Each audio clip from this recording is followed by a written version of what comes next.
6-ാം സങ്കീർത്തനം. യഹോവേ, നിന്റെ കോപത്തിൽ എന്നെ ശിക്ഷിക്കരുതേ, നിന്റെ ക്രോധത്തിൽ എന്നെ ദണ്ഡിപ്പിക്കരുതേ. യഹോവേ, ഞാൻ തളർന്നിരിക്കുന്നു, എന്നോട് കരുണയുണ്ടാകണമേ. യഹോവേ, എൻ്റെ അസ്ഥികൾ ഭ്രമിച്ചിരിക്കുന്നു, എന്നെ സൗഖ്യമാക്കണമേ. എൻ്റെ പ്രാണനും അത്യന്തം ഭ്രമിച്ചിരിക്കുന്നു, നീയോ യഹോവേ എത്രത്തോളം?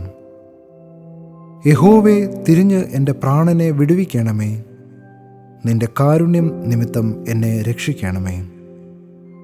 മരണത്തിൽ നിന്നെക്കുറിച്ച് ഓർമ്മയില്ലല്ലോ, പാതാളത്തിൽ ആർ നിനക്ക് സ്തോത്രം ചെയ്യും?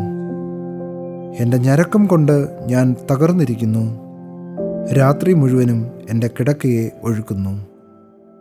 കണ്ണുനീർ കൊണ്ട് ഞാൻ എൻ്റെ കട്ടിലിനെ നനയ്ക്കുന്നു, ദുഃഖം കൊണ്ട് എൻ്റെ കണ്ണ് കുഴിഞ്ഞിരിക്കുന്നു.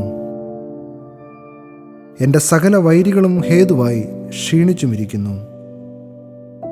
നീതികേട് പ്രവർത്തിക്കുന്ന ഏവരുമേ, എന്നെ വിട്ടുപോകുവിൻ. യഹോവ എൻ്റെ കരച്ചിലിൻ്റെ ശബ്ദം കേട്ടിരിക്കുന്നു. യഹോവ എൻ്റെ അപേക്ഷ കേട്ടിരിക്കുന്നു.